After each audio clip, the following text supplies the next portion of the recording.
the eve of the Allied invasion of Okinawa, Japan was entering the final phase of their desperate air strategy against British and American warships. Scores of young kamikaze pilots took to the skies on one-way missions, destroying all in their paths, including themselves.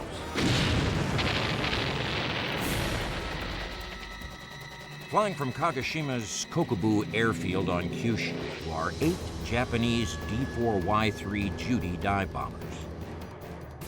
Using the low cloud ceiling as cover, they speed toward the American fleet just a short distance from the mainland. Shackled to the bomb rack of each attacker is a single 1,000-pound bomb.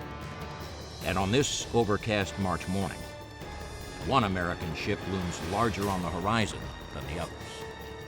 Maneuvering just 50 miles off Kyushu, preparing for the invasion of Okinawa, is the carrier USS Franklin, the flagship of Task Group 58.2. The task group had ventured closer to the Imperial mainland than any previous American strike force, an opportunity the enemy could not resist. The Franklin and her crew were about to have their mettle tested in ways they never imagined.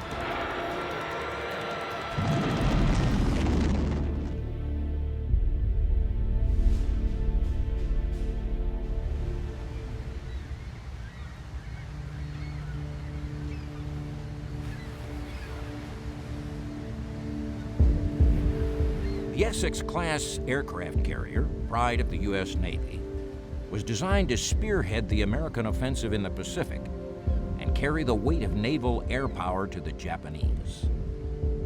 Wow. It was the biggest thing I'd ever seen. I actually thought that nobody would dare to attack anything that big. I felt so safe. I really thought that I was on the safest ship in the world, because we had all the destroyers and other ships around us. The only thing that I didn't stop and think about was that that was the ship that the Japanese wanted the most.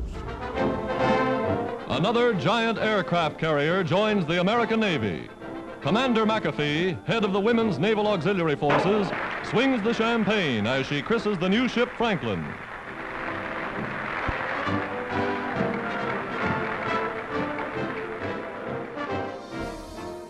As one of America's most modern wartime carriers, Franklin was commissioned on 31 January 1944 and built in the record time of just 10 months. She was the 6th American warship to bear the name Franklin. Men who served aboard Franklin from her commissioning were called plank owners. I was a plank owner. I came aboard in January of '43. Plank owner is a person who is on the ship when they initially commission it. And that was quite a ceremony, as I remember. We had a lot of high officers around, and that was quite an operation, really. Her Carrier Air Group 13 consisted of approximately 100 aircraft, Grumman Hellcat fighters, Grumman Avenger torpedo bombers, and Curtiss SB-2C Helldiver dive bombers. After completing a shakedown cruise to Trinidad, Franklin sailed through the Panama Canal and arrived at Hawaii on 5 June 1944. Her skipper, 48-year-old Captain James M. Shoemaker, was former commanding officer of the Pearl Harbor Naval Air Station during the 7 December 1941 attack. He was known to the men to be tough, but fair. He was tough. He got what he wanted, but the man was fair. He was a real decent person. Shoemaker was a real seagoing good skipper. I won't be able to say that for the other fellow.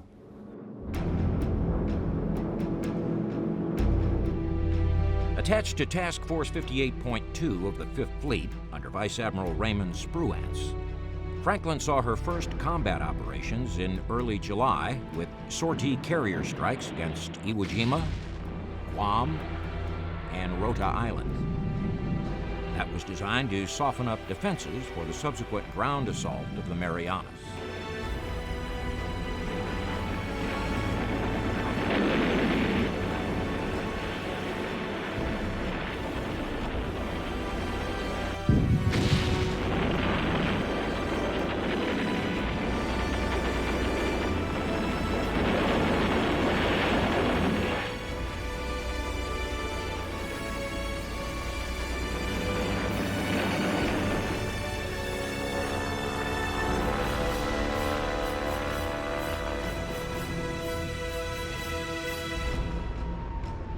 I enjoyed my time truly on the Franklin, and good men, good ship. In September 1944, the Franklin became the flagship of Task Group 38.4, commanded by Rear Admiral Davidson, and supported the invasion of Peleliu and Angaur Islands in the Palaus.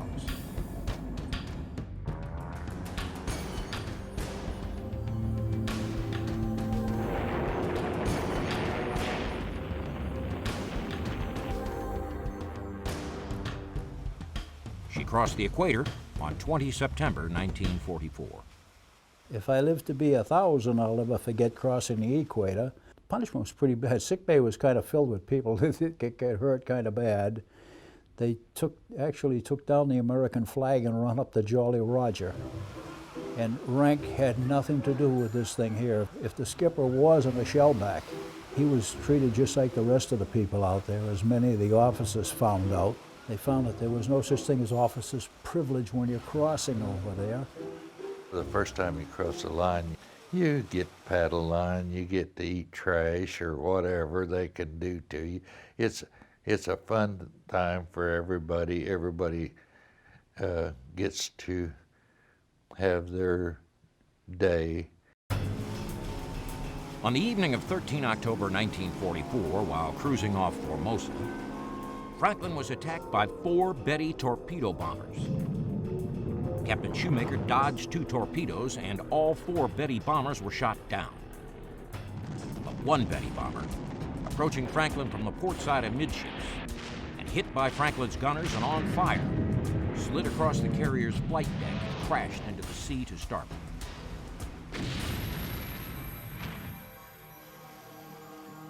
It was coming wide open, that torpedo plane, and it waited too long to drop that torpedo.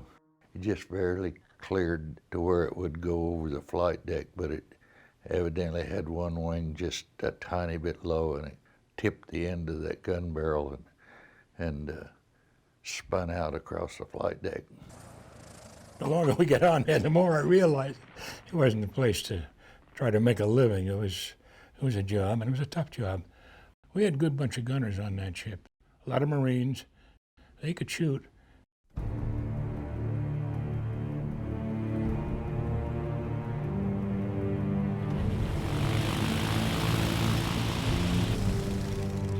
In late October 1944, the Franklin successfully took part in what came to be known as the Battle of Leyte Gulf. For 5 days, the planes of Admiral Bull Halsey's Task Force 38 and Franklin's own carrier Air Group 13 rained bombs down on the Japanese fleet. Scores of enemy ships were damaged or sunk, including the 72,000-ton Musashi, sister ship to Yamato, one of the heaviest and most powerfully armed battleships in history. In the end, some 24 enemy warships with more than 10,000 Japanese officers and men aboard were at the bottom of the Pacific. Leyte was a resounding defeat for the Japanese, a defeat from which the Imperial Japanese Navy never recovered. Well done is an expression that you cannot do better. And as far as the Navy is concerned, best thing they can say to you is well done. And Captain Shoemaker got on the horn and he said, "Men, well done. We have just been through the biggest naval battle ever fought. Well done to the Franklin crew. Tonight, we're going to have chocolate sauce on our pudding." You could hear guys roaring with laughter clear to Times Square, you know. But thinking about it, what else could he offer? He offered his thanks to the ship and recognized the ship. But that was Shoemaker. He was a good guy.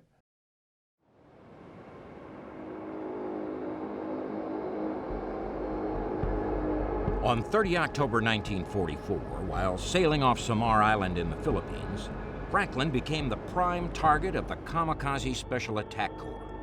3 Japanese Zeeks and 3 Judy dive bombers lifted off from an airfield on Cebu to attack Franklin and her escorts.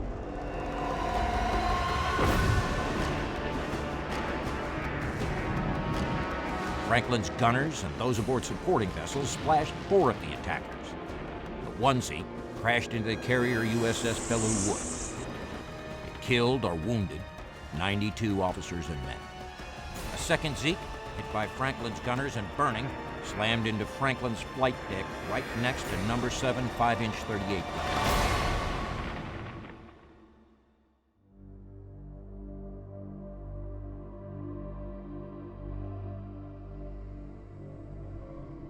I was on the radio with the gunners, and I could hear a gunnery officer say, "Don't shoot, it's an F6F." And some guy had to be down south. He said, "What's she doing with them big red meatballs?" And about 2 seconds later, we got hit, and that was it. We lost over 50 men, I think, that day. I was very young and naive, and I couldn't believe how the sailors ran up and pull anything off that Jap plane or the Jap for a souvenir. I was just all eyes. I couldn't get over that. When the smoke cleared, 33 of Franklin's aircraft were destroyed or damaged so badly they had to be pushed overboard. The human toll numbered 56 officers and men killed, 30 wounded.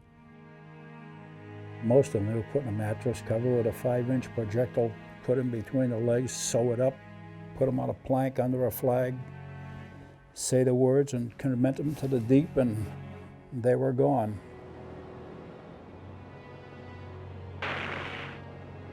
With the Army and stuff, they go over there and they dig them up and everything, but there was no digging up. Once you went down that plank, that was it. You went to the bottom. That's when I really started to realize that I wasn't bulletproof. When you're 17, you don't think that anything can hurt you. It always happens to some other guy. You can be so dang scared at sometimes, and yet when these things are happening, you can just snap back at it just like you can't believe it. You recover quick, because you got to defend yourself.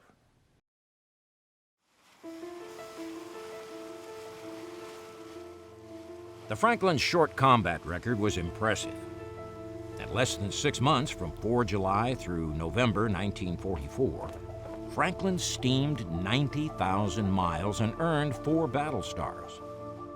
Carrier Air Group 13 sank or damaged 155,000 tons of merchant shipping. 35 enemy men of war were damaged or sunk, totaling 300,000 tons.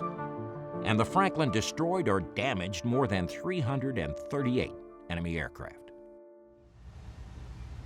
Emerging from repairs and upgrades in early March 1945, the Franklin received a new air group, Carrier Air Group 5, consisting of Grumman Avenger torpedo bombers, Curtiss SB-2C Helldiver dive bombers, and for fleet protection, the Grumman F-6F Hellcats were replaced by the faster chance-fought F-4U-1D Corsair.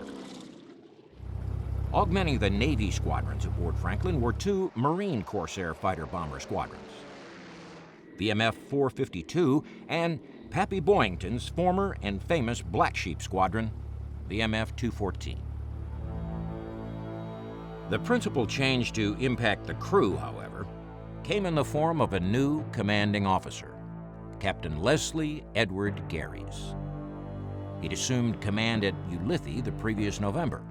Physically a big man, he would make his presence felt immediately. I had about 15 commanding officers in the military, and I had some real good stern ones, which that doesn't bother me a bit, you know. He don't have to talk to me. He tells me what he wants, I do the job, you know. I worked for 3 admirals, staff photographer for him. But Garris was not a commanding officer, he was a bully. I know more than you do. And his motto was, I'm a very big man. I take up a lot of space, don't get in my way. That's not a commanding officer. Alienating the men from the day he took command, Garys chartered himself a collision course with most of the Franklin's crew. He was a martinet. Captain Leslie Garys, G-E-H-R-E-S, turned the crew out in their white uniforms at Ulithi in the middle of the damn war, and nobody aboard ship wore whites at that time. We all were in dungarees.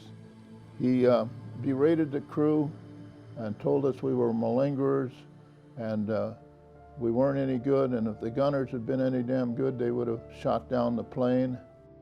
He was a Mustang too, an enlisted man that comes through the ranks. Gary was a captain, which is like God on ship, but he just did not have any empathy for the men. He actually said that the plane hit us because we were lousy gunners. I don't know if he ever realized how ridiculous a statement that was to be. He was always looking to take a shot at Shoemaker. As you can tell, I didn't like the man very much, let's put it that way, from his opening speech. He thought that Leslie Gears was probably the greatest thing put here on earth, and that we should all be very, very grateful to have his services. We all thought that we'd be a hell of a lot better off without him, and that we had good reason for it. Later on, we found out just how bad he could really be. He said, you're incompetent, you're lazy, you're careless, and I'm going to do my best to shape up this crew. Now, here are these men who, just a few days before this, they buried 56 of their shipmates. And the implication of what he was saying, you know, there wasn't any dummy on that ship at that time. They were all salted veterans. They had been in battles, they had been in typhoons, they had dodged torpedoes, they had been hit by bombs, and they had been hit by a kamikaze. And what I was told was that here are these men listening to their own brand new skipper, basically accusing the crew of incompetence, and it was their fault that their buddies had died.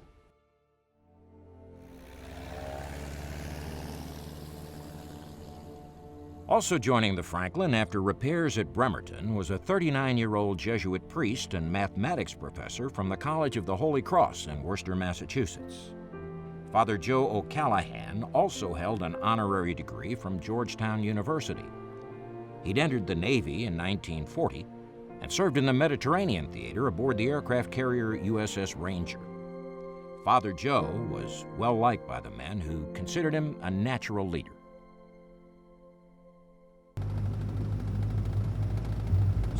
March 1945 was a Sunday, and Father O'Callahan conducted a church service on the forecastle deck. The men were in the open air, sitting on the anchor chains. At the end of the Mass, Father O'Callahan said, "We're going into the battle zone, men, and some of you will not survive." One of the fellows in the chow line was talking about the ship's number being 13, which was unlucky, and we lost something like 13 pilots in exercise, and a whole bunch of 13s came in there. We're going to be lucky, he said, if we make it back to the States, not knowing what was going to happen.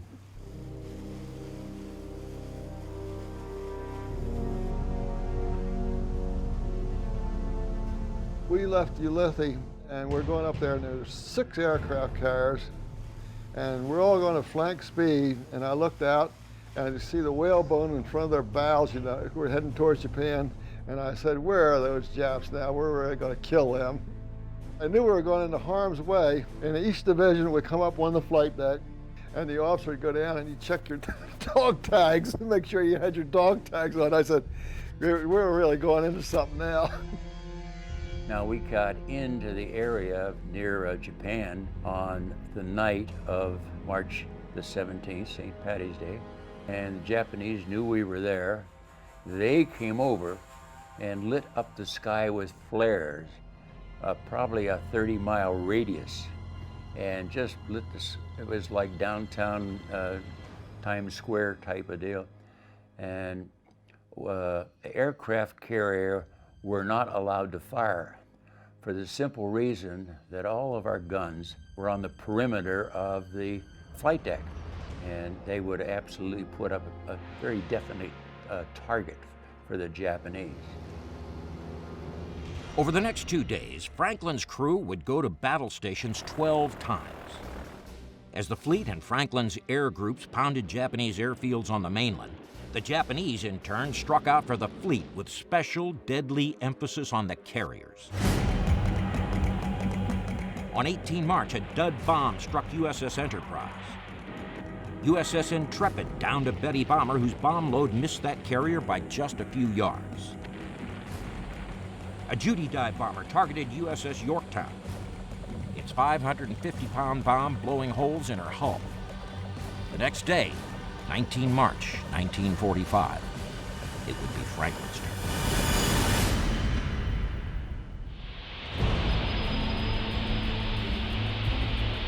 As Franklin began launching her morning strike packages against Kobe Harbor, Captain Gary's secured from General Quarters and placed the crew on a modified Condition 3, which allowed his exhausted crew a chance to eat a hot breakfast. We apparently were at a position where they felt that we could relieve a portion of the gun crew to go have a bite to eat. I'll lay in my bunk for a few minutes and I'll go to chow later. At 0654, Combat Information Center, or the CIC, reported a bogey 30 miles distant. At 0657, CIC reported bogey bearing 290 degrees, 24 miles distant and closing.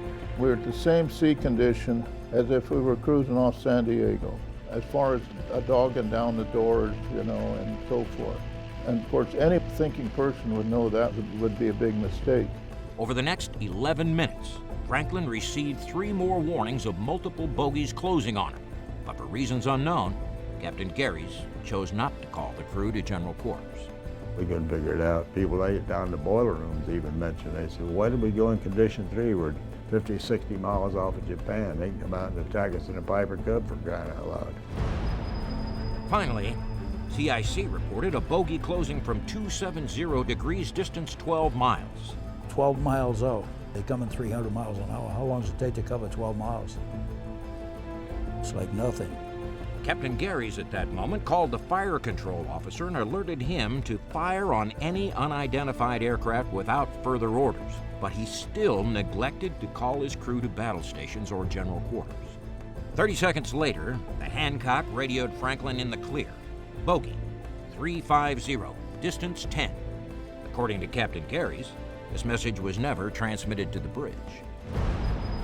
In these final tense moments, 31 fully fueled and armed aircraft idled on Franklin's flight deck awaiting takeoff. Many were loaded with 500-pound and 250-pound bombs and the new 1,200-pound Tiny Tim aerial rocket. Another 21 aircraft were scattered below on the hangar deck in various stages of pre-flight readiness.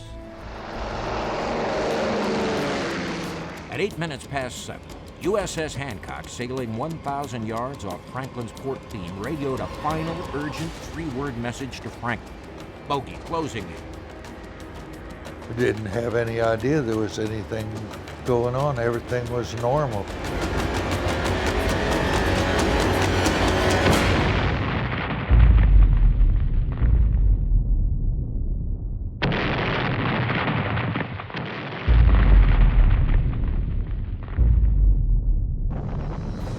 It hit. You don't really, it was like, what the heck happened? Table went up, the chairs went up, and everything fell flat on the deck. An explosion blew me right up against the overhead. I was blown out of my bunk, and I started up the ladder toward the gun, which is just above us, and fire coming down the ladder, so there was no way for me to go. There was some pressure wave. Of course, it was a noise. The sound was the big thing. I heard a banging sound, and I looked up. Something came through the overhead. I don't know what it was, but it blew up. Fell in front of me. By that time, it turned around. He got a belly full of shrapnel. The explosions just kept going on and on and on, and we didn't know really what was happening up above at all. And we didn't know whether the ship was going to sink or what.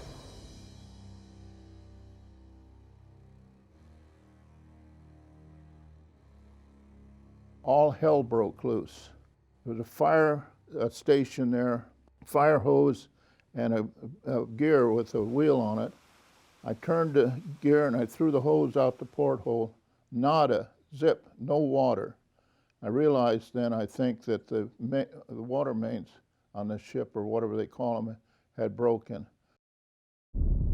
We took off running aft. We got back 3 or 4 compartments toward the stern, and there was a rocket had come down from the flight deck down through the hangar deck and exploded between the 3rd and 4th deck.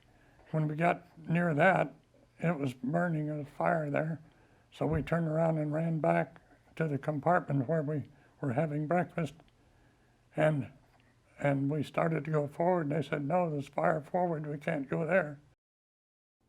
I was running along, and this fellow was with me, and he said, I'm not staying down here, I'm going topside. And he ran right up the ladder, and there was a flash, and he just disappeared. He was there, and he was gone. And I was running forward in this passageway, and the guy was running right behind me, and there was another explosion. And I looked back, and there was a hole in the deck where he was. You know, it's that fast. The bomb, with its delayed fuse, bored through the plank, punched through the Admiral's galley and the gallery deck, and hit the armored hangar deck. Hardened steel armor prevented further penetration, and the bomb ricocheted upward. And while that bomb was in midair, it exploded adjacent to the deck edge elevator next to a fully fueled Corsair parked on the hangar deck and loaded with a Tiny Tim rocket. The scene was catastrophic. It's estimated that as many as 400 sailors and Marines, standing in lines on the hangar deck for morning chow, were killed instantly. The gallery deck, where dozens of aviators were waiting in ready rooms preparing for missions, was smashed up flat against the flight deck. Within seconds of that bomb's explosion, gasoline vapors from ruptured refueling lines and torn aircraft fuel tanks accumulated in the hangar.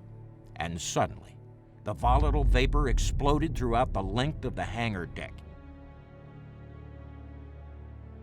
Within a minute, the fire was totally around that area in that turret.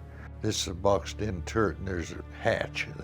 It was at the point where we could get out of that hatch, the man that was on the inside of that turret, and go overboard. If we'd have tried to go anywhere else, the flames would have got us. When you couldn't breathe, why, it was time to go. And I opened that door, and there was nothing but explosions and fire and smoke. And Nick, he only been on the ship a month. He came on board in Pearl Harbor. So I told him to get behind me, hang onto my belt, and I gave him my life jacket. He didn't have a life jacket. We went up to the bridge, and there wasn't much room to stand around there, so he snuck into the captain's cabin, and I stayed in the back part of the bridge trying to keep out of the way. And the officers up there were running around in circles trying to figure out what to do, but nobody had any answers, really. The captain was racing around like a cat chasing a mouse. Then he went into his compartment. He picked up his wife's picture, and he's hugging his wife's picture. And he did that twice. And then he came back and he shouted orders to somebody, but didn't amount to much. They couldn't do anything. There was very little communication with the rest of the ship. When I was aboard ship, I always had a certain amount of anxiety. It's an aircraft carrier. It's at war. I always had apprehension and knew what could happen if you got a bomb. And on an aircraft carrier, the most dangerous damn ship in the world, most vulnerable. But when the actual event happened, I was not scared. I don't know, I was just trying to save my fanny and too busy trying to figure things out. On March 19th, 1945, a typical March winter in northern Japan, several crewmen told me that it was spitting snow that morning. And the air temperature was cold. They said the water was colder. And no one wanted to go in the water unless they absolutely had to. Of course, you have 90 feet from the flight deck to the water, so that's a pretty good jump. Bear in mind there was 150,000 pounds, I believe, of 100 octane avgas loaded on the flight deck aboard all the aircraft that were warming up. When that fuel went, and it was just rivers of flaming fuel everywhere. One man described to me, he looked into the hangar deck from his damage control station, and he said the fire was alive. He said, you can't appreciate 100 octane fuel burning in that magnitude, that huge mass of fire and flame. He said, you can't appreciate it unless you see it. As men fought the fire topside, other dramas were unfolding below decks. I just gathered myself up and went aft on the third deck. Then I went up to the second deck, and I was there, I don't know how long, it seemed like forever, but possibly 3 hours in a compartment with probably 100 other men. And of course, eventually, after a period of time, smoke got to be very thick, very heavy. I used my t-shirt tail and my own private little water source and breathed through that. It was very hard to get your breath, and several of the shipmates took off their t-shirts and folded them up and urinated in them, and then turned the t-shirts around and breathed through it to filter out the smoke that would get down into the fire get down into their lungs. I started saying the 23rd Psalm, "The Lord is my shepherd, I shall not want." And I didn't know all of it, so the others chimed in. Between the rest of the shipmates that were confined in that area, and we got the whole thing out. We got into the messing compartment, and there was a whole bunch of us in there. We sealed up, dogged the doors down on either side, and we were just sitting there, and there was a hole about this big where they unscrewed it, and there was an air hole out there, and that's what we breathed through. And there's a doctor in there, he said, if you want to pray, don't pray out loud. You use up oxygen that way, just pray to yourself. There was one guy that I remember over on the other side of the compartment that started screaming, "We'll all be killed, we'll all be killed."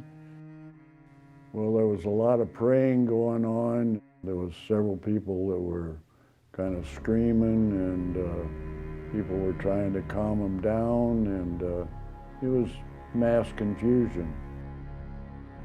Lieutenant Gary came down, and he found us down there, and he found a way for us to get out. You grabbed the guy's belt in front of you, and he grabbed your belt, and you formed like a chain getting out through the smoke and everything.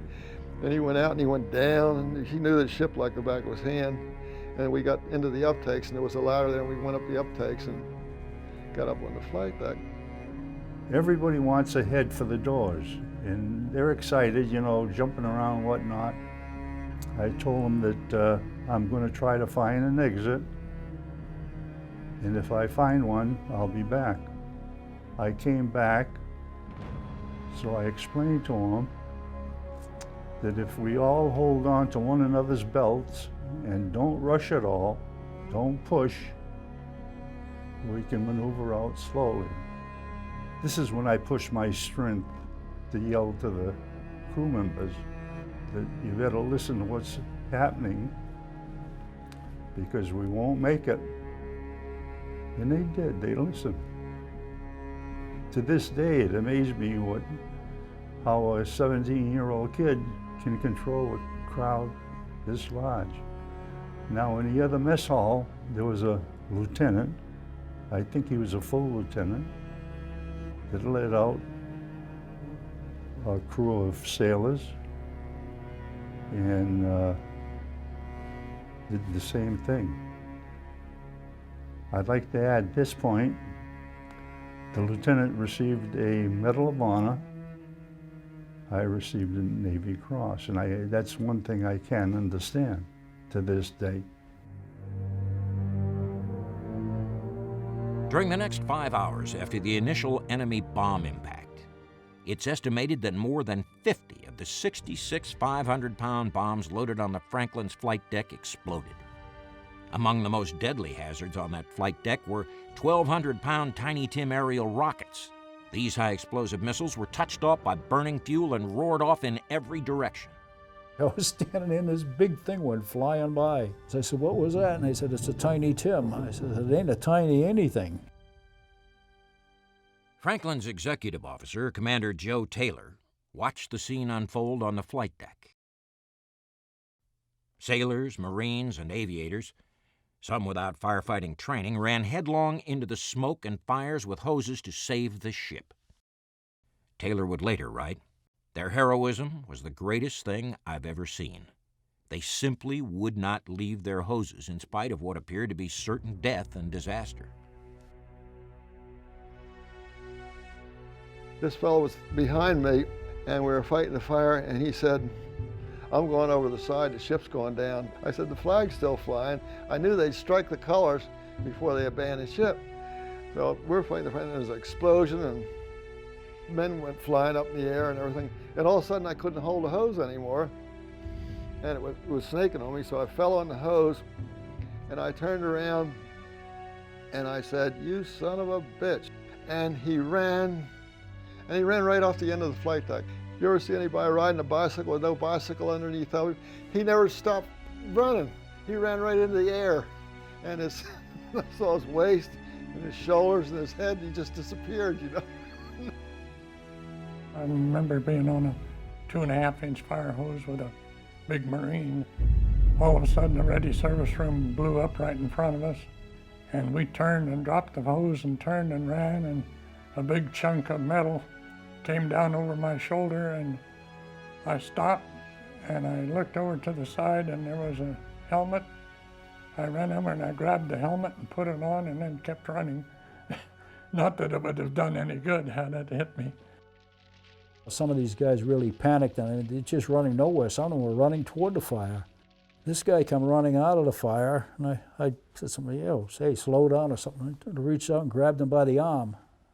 And he kept going. I still had the arm. He was so thoroughly cooked that it just came off like a chicken leg. It didn't bother me at the time. I just took him through the thing over the side. I guess there's a couple of different kinds of shock that can set in. And I happened to get the good one. I got the one where I wasn't afraid. It was a real horror show because these people were trying to get out and they couldn't see where they were going. You got planes with props churning out there. You had to be there to really appreciate it. Like I've said to people, I could sit there and explain it to you, but if you can't hear it and you can't smell it, then you lose most of it. You can't really imagine exactly what it was like.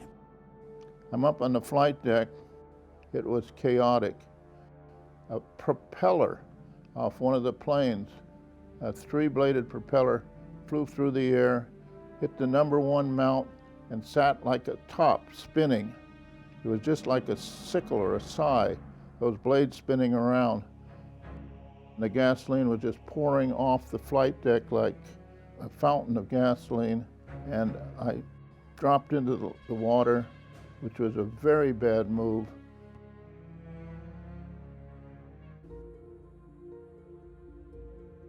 There was a huge explosion and floating through the air up there. It's the first time I ever flew.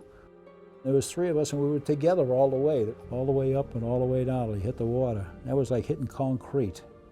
I told the guy, because he had a helmet on, and I told him, I said, "Unbuckle that thing." You're taught that if you hit the water and you've got that thing buckled, it's like getting hung, it'll break your neck. I went down deep enough to get turned around by the screws, so the engines were still running when I went off, because the screws were turning and we're going around and around and around down there. Then you can't swim up because you don't know where up is. You might be swimming the wrong way, and you've only so you just sit there and wait, say, "Hope I got enough breath for this." And all of a sudden you pop up. Or you don't pop up.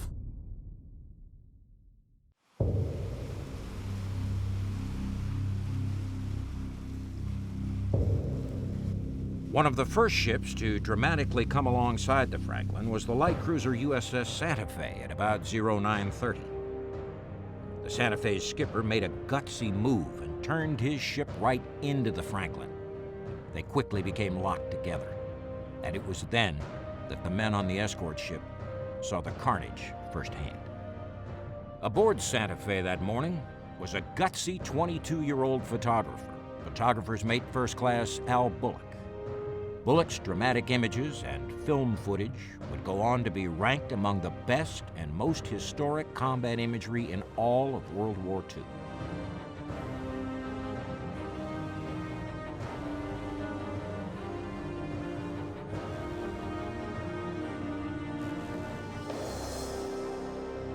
When I first got this camera, I had experience on how to operate it, but now I got one.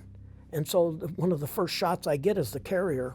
Well, I was shooting with the normal lens, and I could see him pretty good. And of course, with the moving ship and stuff like that, you could handle it. But then I thought, I'll go to telephoto lens. And so I pull it over to where it would be. And when I'm looking through this thing, it's like looking down a tunnel. And I said, oh, he's got to be out there someplace. And I'm like this, but the camera's rolling.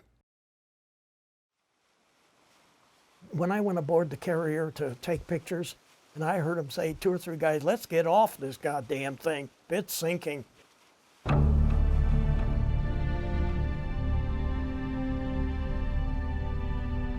The scene on the Franklin's flight deck was chaos and horror. Dozens of men huddled together on the bow, terrified, unsure of where to go or what to do. And sailors continued to die. In interviewing the Franklin crew, one thing that kept popping up, especially the guys on the flight deck, was, well, I saw Father O'Callahan doing this, or I saw Father O'Callahan doing that. Father O'Callahan asked me to help throw overboard unexploded bombs. Father O'Callahan told me to grab this fire hose and put out this fire. He seemed to be, as one Franklin crewman put it, everywhere at the same time. It was just phenomenal. What he did was he took a shell-shocked crew and he organized them, and they became effective.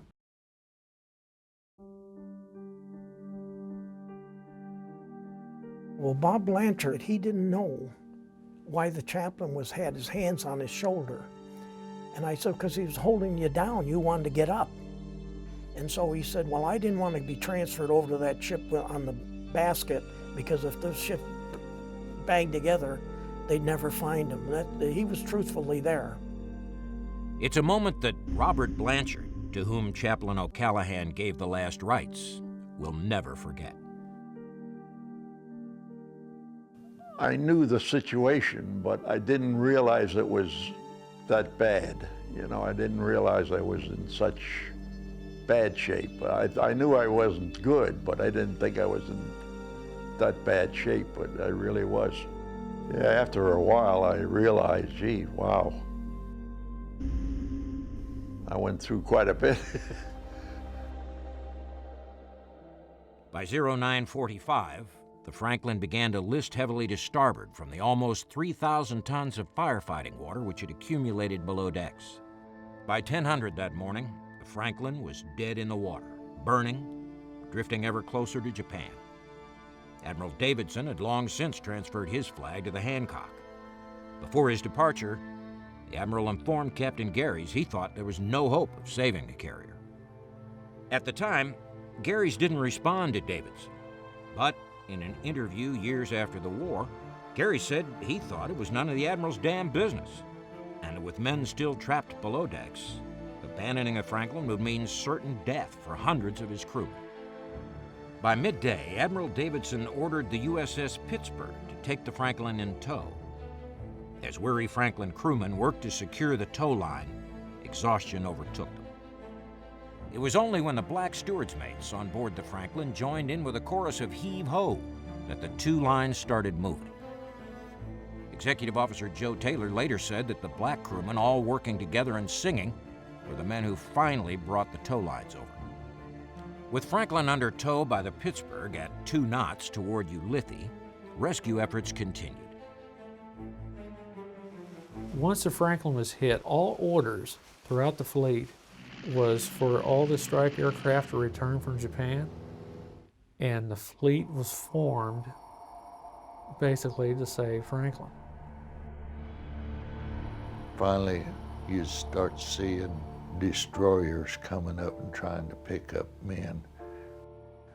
Right alongside of it, and they had a net, and just not hardly enough strength to get yourself. They helping you get aboard. The strength was gone. I spent 5 hours and 25 minutes in the water. A lot of them couldn't swim, but there was debris in the water, there was rafts in the water, what they call Carlin floats, which were like a big pallet with padding around it. A lot of them were going from exposure and stuff. Somebody would say, oh, it's getting warm. And usually after they said that, if you looked for them a couple of minutes later, they were gone. They'd go to sleep and go under. It was cold. It was really cold. As the sun set on 19 March, explosions reduced in frequency and the fires finally calmed. By 22:30 that night, a damage control party broke through to relight Franklin's No. 5 boiler. That night, this officer said they need to be relieved on the hose back there. They're up on the flight deck. And he said, we've got to keep the fires down because the Japanese fly over and they see that flame, it'll be like a beacon for them. So I'm manning the hose back there, and there's a fire that's burning back there, but I couldn't actually get the hose on it. But all of a sudden I saw this object that was hanging down there, and I sprayed on this object and the water would splash up under the fire in the back there. Well, the sun came up in the morning and it was a body that was hanging down. So,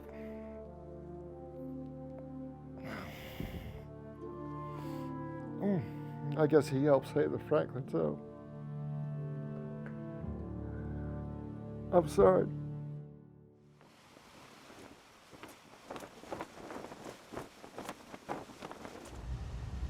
By dawn the next morning, 20 March, 1945, the Pittsburgh had towed Franklin 85 miles away from Japan.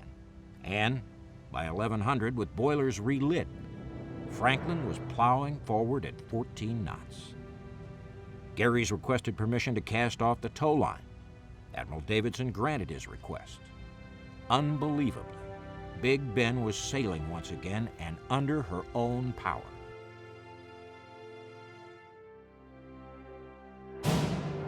But by 1430, several bogies put in an appearance. At this time, the USS Alaska picked up a Japanese plane 52 miles north and closing. A second one was reported 6 minutes later. The task force's combat air patrol was dispatched to intercept, but a Japanese D-4Y Judy dive bomber once again snuck through. That plane, coming out of the sun and difficult to see, was not positively identified until it actually dove toward the Franklin. Archie Wilson pointed up and hollered, there he is, there he is. And of course we looked up and I was trying to train the gun mount, and we were on a list, 13-degree list, something like that. And it was very hard to train the gun uphill. And also these puffs of smoke going up in the air, and here's an airplane flying right over the Alaska, right? I said, my God, they're coming for us again.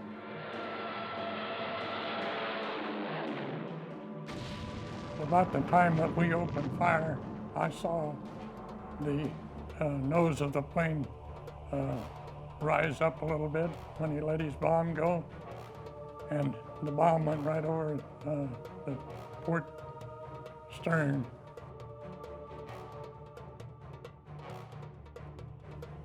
That was why we were credited with saving the ship. The carrier was spared what would have certainly been a mortal blow. But as crewmen of the Franklin breathed a sigh of relief and concluded one of the most successful naval rescue operations of all time, a new and strange drama was about to unfold, which, even by modern standards, is difficult to fathom. Captain Garys ordered the return of roughly 100 officers and petty officers who he deemed essential to bring Franklin back to port. But once they boarded the carrier, they were each handed a letter.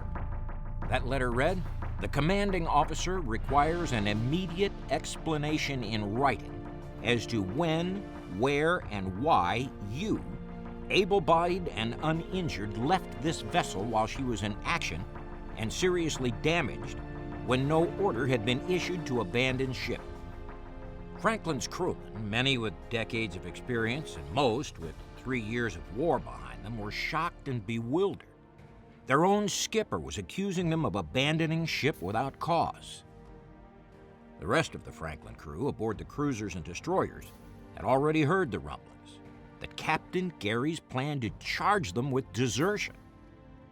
This news spread through the fleet as fast as the fires had swept through Franklin's hangar deck the previous morning.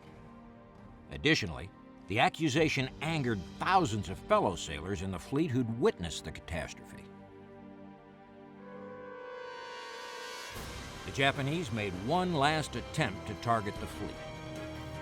On the morning of 21 March, a Japanese reconnaissance aircraft spotted Big Ben in the fleet 325 miles from Kyushu, Japan. 48 Japanese aircraft were launched, including for the first time 18 Japanese Betty bombers configured with the new kamikaze rocket, the Oka, or cherry blossom. It's known among the Allies as the Baka bomb, or the Fool. The rocket was essentially a flying warhead. Traveling at speeds of more than 500 knots, the Baka was a serious and deadly threat to the American fleet. Here's the actual gun camera footage as Hellcat fighters from Hornet and Belleau Wood decimated that Japanese strike force.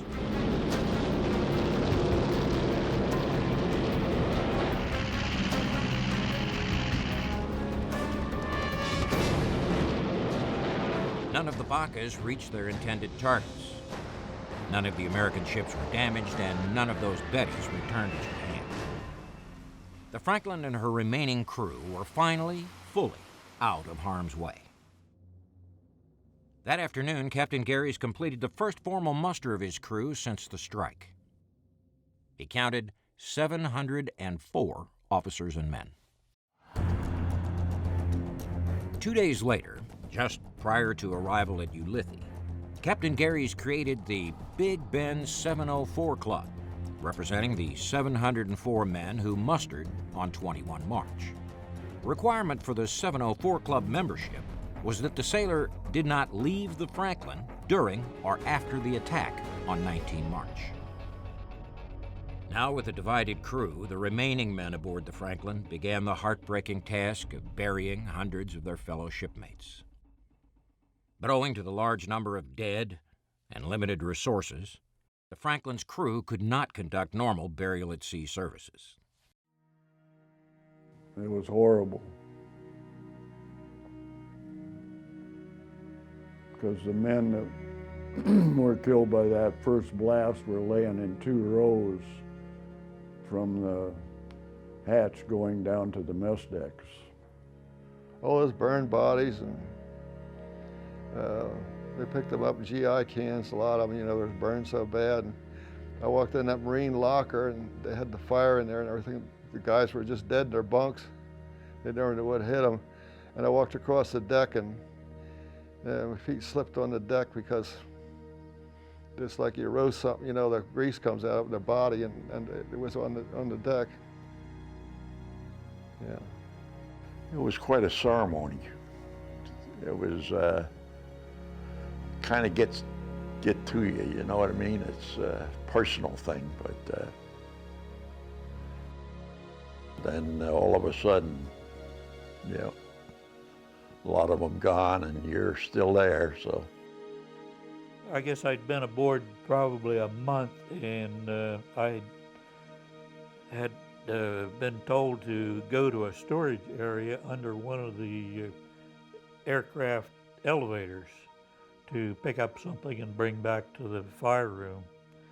And while in the storage area, I saw a line of probably 20 or 25 scoop shovels. And I thought, well, why would you have a scoop shovel aboard an aircraft carrier? You use scoop shovels on the farm to handle grain. But after March the 19th, I found out what scoop shovels were used for aboard an aircraft carrier that had been blown up and burned up. That's the way we picked up body parts and things like that. In all, 479 men were recovered and committed to the deep. The seaborne trail of tears stretched for miles. Dead bodies being thrown off the ship, and there was a guy standing along the rail of the Santa Fe, and they was identifying their buddies as they float and roll up on their faces. Oh, that's Pete, that's Joe, that's Mac, or whatever. So they was picking out their friends as they floated by the ship, by the Santa Fe.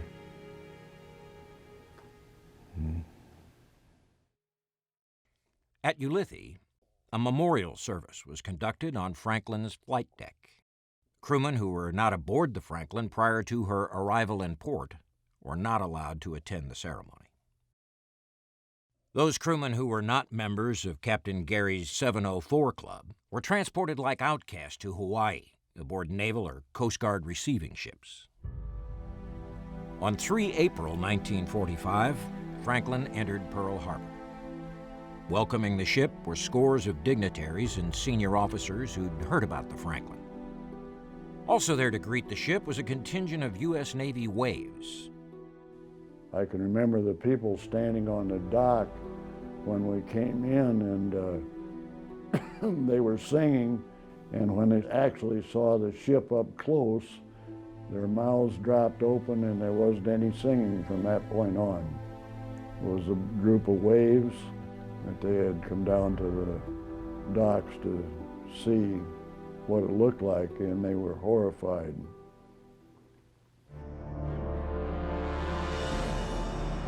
Tragically, not all crewmen were welcomed back at Pearl Harbor. Hundreds of the carrier's crew, those not actually aboard Franklin, were stunned to learn that they would never again serve aboard Big Ben. We was all allowed to come on and get our clothing, and he said, "Get the hell off my ship." And so we was on the ship about 10 minutes, and some of the guys probably seen their friends. And some of them told me, he said, "Well, they're back aboard." He said, "No, I'm not." He said, "Get my damn clothes and get off the ship." We didn't have a chance to look it over or anything. They didn't let us have I don't think the ones that abandoned ship was too welcome back. They wouldn't let us come back with a ship. They put us in Hawaii. I was up in Barbers Point, the Naval Air Station. And the first night, the guys we were in regular barracks, but I guess the nightmares and stuff had everybody going. There was guys wrapped up in mosquito net and falling out of the beds and stuff, and they were hollering and everything. So the next night, they put us in a place called Mongoose Manor, which is way up. They said, "Hey, do all the hollering you want. Nobody will hear you out here." We was taken out in the middle of a cane field somewhere to a camp where they had some barracks. It was all wired in, high fences around it and that, and they kept us there for quite some long time. There was a rumor that we was all going to be charged with mutiny for going overboard. How true it is, I don't know, but that was a rumor.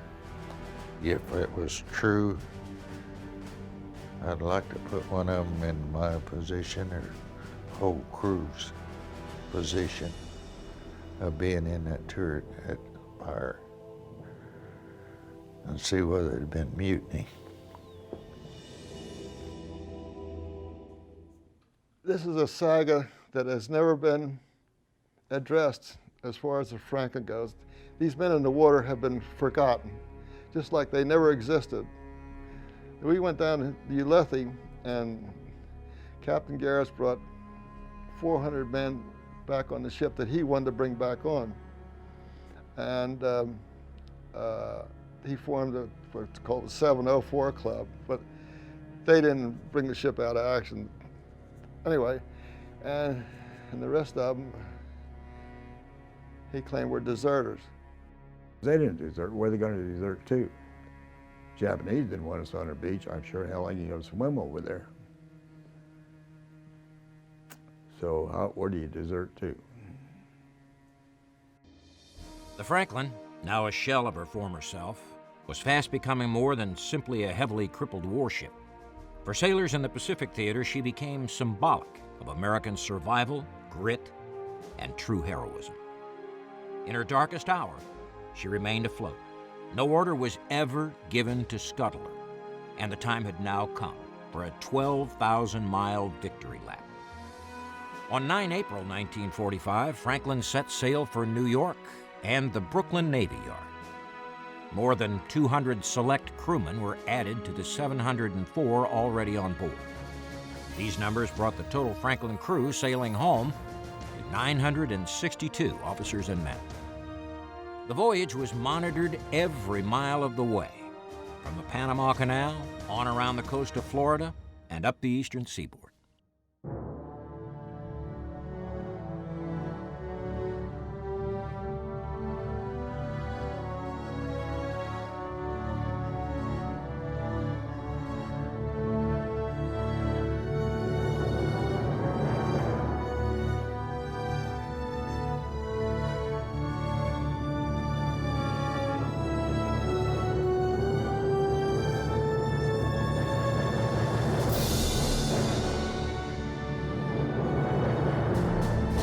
On 28 April 1945, the carrier finally arrived at Gravesend Bay, New York. The tugboats came out to meet us, and they were spraying red, white, and blue with the hoses all over the harbor and followed us all the way up and saw us into the Brooklyn Navy Yard. It was kind of interesting, you know. The American public, under a news blackout regarding the Franklin, didn't learn of the ship's heroic saga until 2 weeks later, on 17 May. I don't know who it was, but they stole a dog in Hawaii. And I think they stole him by putting him into the garbage can and bringing them by the quarterdeck. And we brought him back to Brooklyn. He brought a lot of joy to the boys, I'll tell you, you know.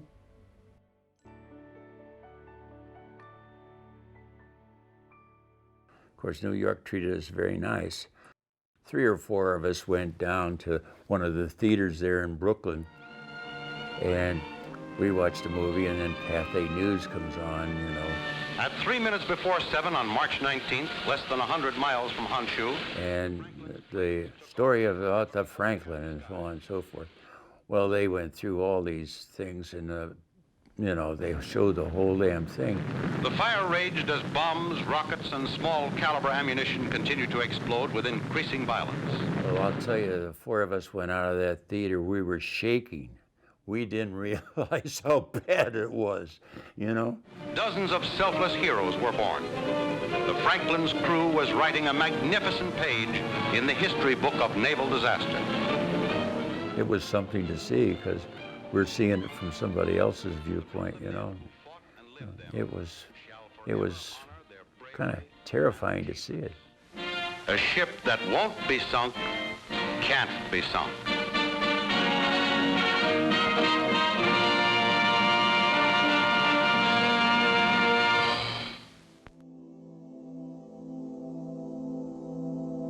Six decades after the disaster, historians continuously update casualty figures.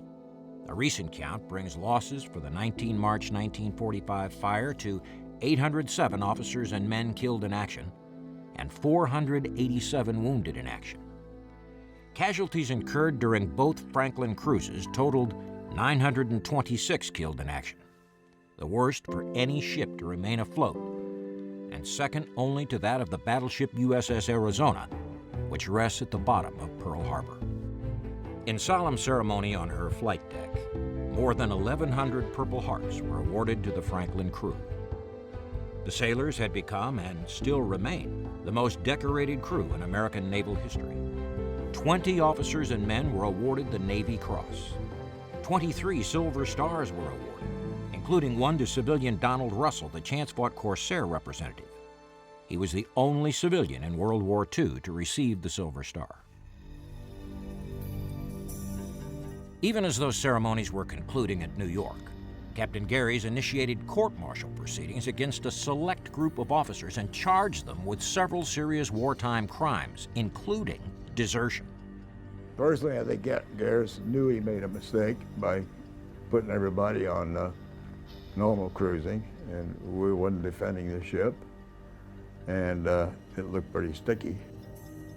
The treatment of the Big Ben crewmen who are not part of the 704 Club is one of the greatest injustices in the history of the U.S. Navy. For the hundreds of sailors in Hawaii, a defense was established on several fronts. Jeremy, remain your New York correspondent, Walter Winchell. Some of those wet sailors, or those who were forced overboard during the attack, even contacted radio personality Walter Winchell to inform him of the unjust treatment by Captain Garys. In the end, all charges were dropped. Additionally, Father O'Callahan was told he would be awarded the Medal of Honor for his heroic deeds. But then, the Navy's awards board denied him the medal. Perhaps because he wasn't a line officer, or perhaps because Captain Garys was not being recommended for the highest honor. No one knows for sure, but Father O'Callahan's award was reduced to the Navy Cross. Knowing that he'd been recommended for the higher award, Father O'Callahan refused to accept the Navy Cross, the only man in U.S. Navy history to do so. Washington reporter and muckraker Drew Pearson, who'd gained notoriety during the war for being the first to report the incident of General George Patton slapping a soldier, had heard of Captain Garys' vindictive treatment directly from many Franklin crewmen. Pearson wrote an article detailing the accounts of Garys leaving the ship wide open to attack, his subsequent treatment of the crew, and the Naval Awards Board's decision not to award Father O'Callahan the Medal of Honor. Secretary of the Navy James V. Forrestal read Pearson's piece. Forrestal, a no-nonsense patriot far beyond Leslie Garys' political reach and the Navy's good old boy network, pushed the O'Callahan Medal through. Both Father Joe O'Callahan and Lieutenant Donald Gary, no relation to the infamous skipper, were awarded their Medals of Honor by President Truman in a ceremony at the White House on 23 January 1946. Captain Garys received the Navy Cross, but he never again commanded a ship in the United States Navy. They transferred him to San Diego, and that was the end of that.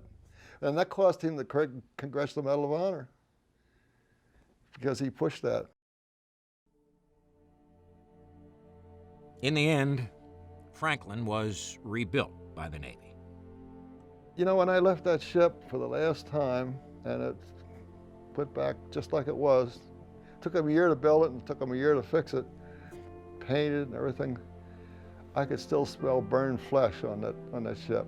It's amazing. I guess it must have impregnated right in the metal or something, but I could still smell it. I'm very proud to have been on it and been a part of it because I think it's history.